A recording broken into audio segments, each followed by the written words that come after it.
भारत को अक्सर दुनिया का दवाखाना कहा जाता है क्योंकि यहाँ बनी दवाइयाँ न सिर्फ सस्ती होती हैं बल्कि असरदार भी होती हैं। जेनेरिक दवाओं का उत्पादन और निर्यात भारत की सबसे बड़ी ताकत है। यही वजह है कि वित्तीय वर्ष 2023-24 में भारत ने 27.85 अरब डॉलर मूल्य की फार्मा उत्पादों का निर्यात किया। वैश्विक फार्मा सप्लाई चेन में भारत की हिस्सेदारी 20% से अधिक है और अमेरिका इसका सबसे बड़ा बाजार है। अमेरिका में जितनी जेनेरिक दवाइयाँ उपयोग होती हैं उनमें से लगभग आधी भारत से आती हैं।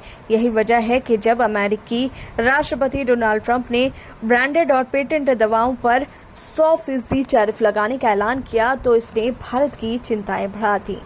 समस्या ये है कि ट्रंप के बयान में ब्रांडेड जेनेरिक दवाओं को पेटेंट खत्म होने के बाद बनाई जाती हैं, लेकिन अमेरिका में इन्हें भी ब्रांडेड श्रेणी में डालकर टैरिफ के दायरे में लाया जा सकता है।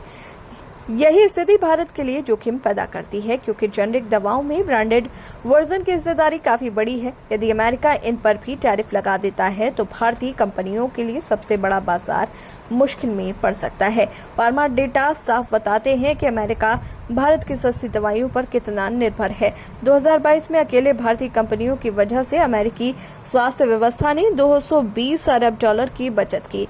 गर्भ निरोधक दवाओं से लेकर हाइपरटेंशन और डिप्रेशन तक के इलाज में भारत निर्मित जेनेरिक दवाओं का दबदबा है। डॉक्टरों की लिखी गई हर 10 पर्चियों में से 4 पर भारतीय दवाइयां होती हैं।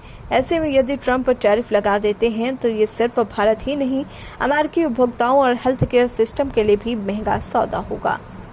दवाओं की कीमतें बढ़ेंगी, इलाज आम नागरिकों की पहुंच से दूर हो जाएगा और बीमा कंपनियों पर दबाव बढ़ेगा। इसके बावजूद ट्रंप की राजनीतिक शैली को देखते हुए ये मानना मुश्किल नहीं है कि वो ऐसा जोखिम ले सकते हैं। उनका मकसद मेक अमेरिका ग्रेट अगेन के नारे को ठोस कदमों से साबित करना है।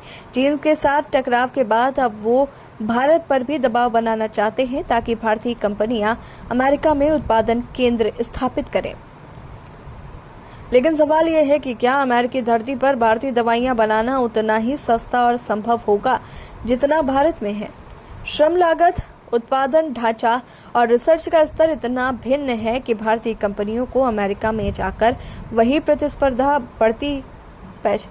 प्रतिस्पर्धी बढ़त हासिल नहीं हो सकती। यहाँ भारत के सामने 2 चुनौतियां हैं।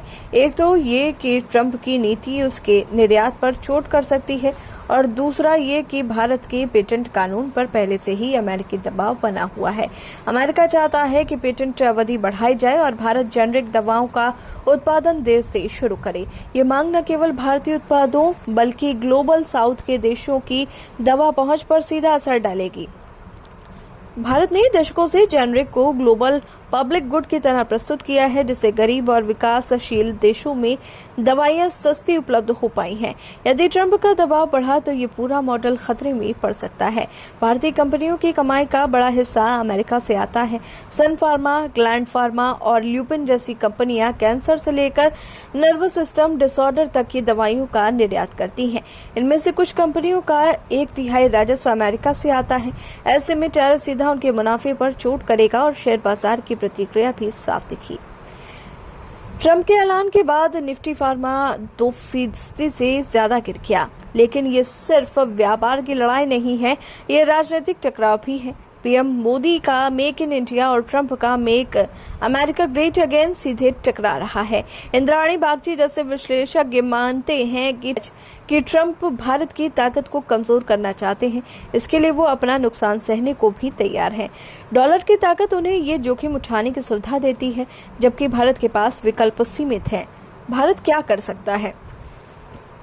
कुछ विशेषज्ञ मानते हैं कि जैसे भारत ने डेटा फ्री फ्लो अमेरिका को दिया है, उसे रोकना एक रणनीतिक जवाब हो सकता है। चीन ने पहले ही ऐसा किया है, लेकिन क्या भारत इतना कठोर कदम उठा पाएगा? ये सवाल फिलहाल अनुत्तरित है। अंततः मामला इतना भर है कि ट्रंप अपने घरेलू समर्थकों को खुश करने के लिए भारत जैसे साझेदार पर प्रहार कर रहे हैं। अगर वो जेनेरिक दवाओं पर भी टैरिफ लगा देते हैं तो उसका असर वैश्विक स्तर पर होगा और अमेरिका की जनता खुद इसकी कीमत चुकाएगी। भारत की चुनौती ये है कि वो अपने दुनिया का दवाखाना वाली पहचान को बचाए रखते हुए अमेरिका के दबाव का सामना कैसे करें? यह लड़ाई सिर्फ दवाओं की नहीं बल्कि आर्थिक ताकत, कानूनी अधिकार और राजनीतिक दबदबे की है।